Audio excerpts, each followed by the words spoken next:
My lords, today I bring you a report regarding a race of aquatic aliens who appear to have had the personality similar to that of which I can only describe as archaic humans, ones who grew up on the west coast of the Americas several hundred years ago. They are eerily similar in some of their mannerisms. I wonder if they acquired some ancient Earth broadcasts and copied traits, similar to the Blorg. Anyway, these aliens, the Yatunan Radicals, are StormChasers. They sought to, since leaving their atmosphere, seek, control and ride the cosmic storms. I agree, they sound nuts.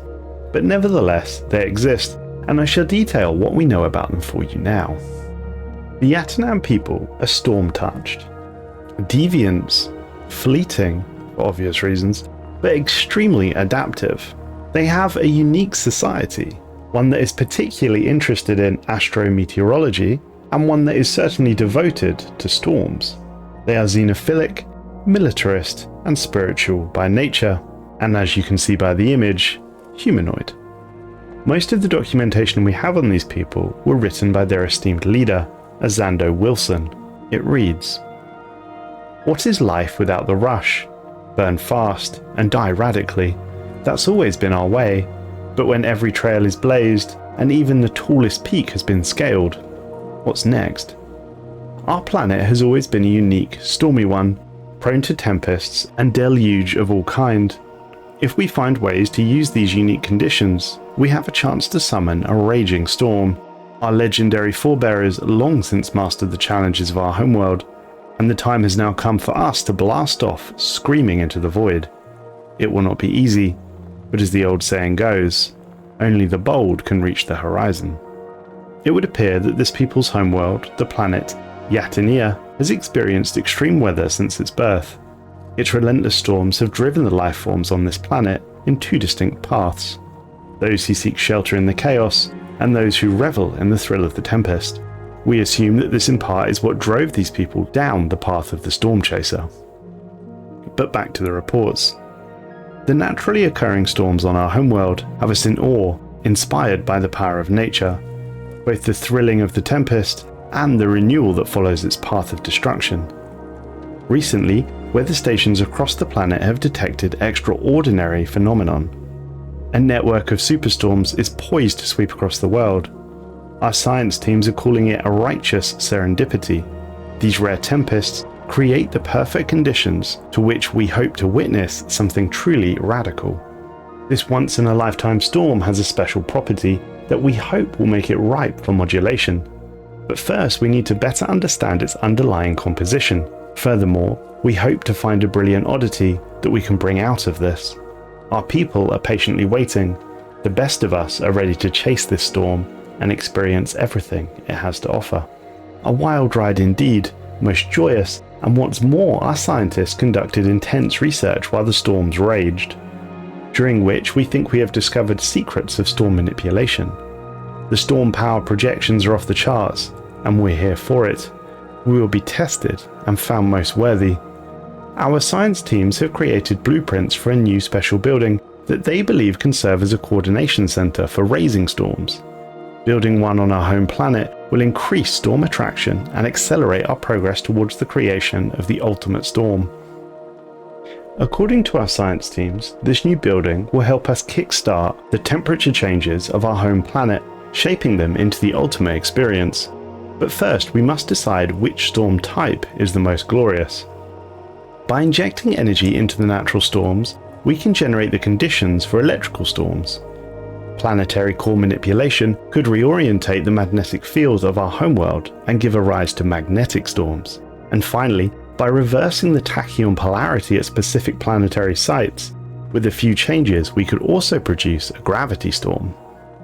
Given the options available to us, we decided to attempt to magnetize our planet's core, and we hope to create a mighty magnetic storm. And I'm very pleased to report that it worked. Every planet-side compass spanned wildly as the magnetic field of the planet contorted itself. By boring through the crust of our homeworld, we were able to inject magnetized matter directly into the core, and then natural storms amplified the resulting field fluctuations. This will hamper our energy generation on planet, but it will wildly improve the detection of new mineral deposits. Our scientists, however, are convinced that the same ideas we devoted to prodding the planetary storms could apply on a much larger scale now that our whole star system swells with tempestuous energy.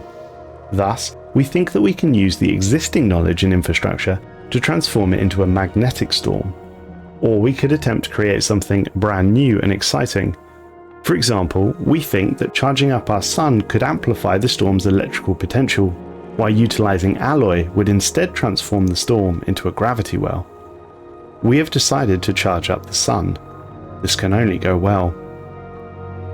Meanwhile, when the planetary storm that we have manipulated dispersed, a new lasting feature appeared on our homeworld. Once again, a storm has brought change and rebirth. As exhilarating as the storm was, we can only imagine the true possibilities of a cosmic storm. We wish for it now, and are frustrated that it takes so long. Nevertheless, the planetary storm has left behind new geothermal vents in our homeworld, which we hope to utilize. While we continue to charge up the sun, we believe that we can hasten the appearance of an immense cosmic storm, perhaps the grandest the galaxy has ever seen. But we must ask ourselves, are we truly ready for the ride of our lives? A team of scientists could research these early cosmic storm patterns to find optimal ways to manipulate the formation. However, the military are also asking to be included. According to the military, they want to blast the storm with energy weapons, in an attempt to let the energy cascade. Whoever leads this mission will risk death and an uncertain return, but they may achieve something quite awesome. We decided to take a somewhat more sensible approach and sent in the science teams. After all, it was them that got us here, not the military. And so it began. Energies danced, merged and collided. A hint of exotic particles, a dash of mass, and finally, the nascent storm that circles our star precipitated the beast before us. Sculpting according to our wishes, this blessing of nature and ingenuity dominates our sky. Our leaders, riding throughout the storm wave, have whipped up a frenzy of excitement. We did this. We alone did this. Let us ride this storm and embrace the thrill of a lifetime. The electrical storm that we've summoned will cause devastating effects to colonies and will hamper our fleet's access to emergency faster than light travel. Taking preemptive measures is strongly advised.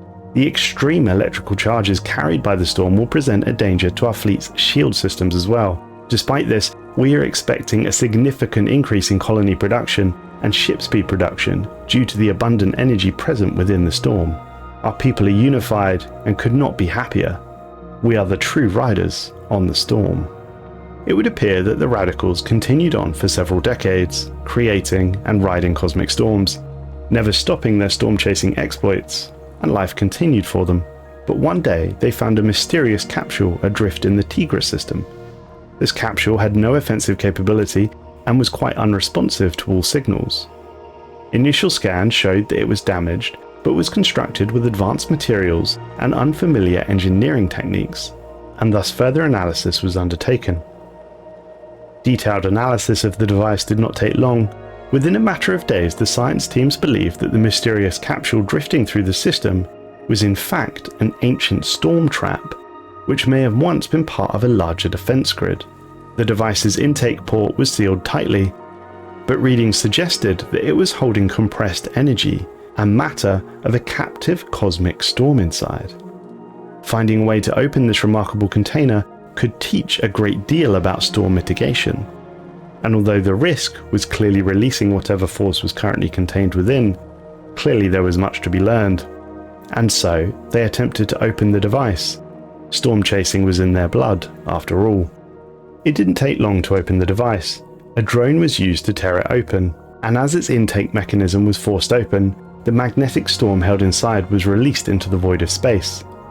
The storm caused devastating effects to colonies, and placed fleets and structural maintenance systems in disarray. The magnetic storm's forces created unexpected synergy with advanced metallurgic techniques, and the interaction should reduce the costs associated with alloy production throughout the duration of the storm. Study of the storm's complex engineering also produced fascinating insight into storm-resistant materials and structures.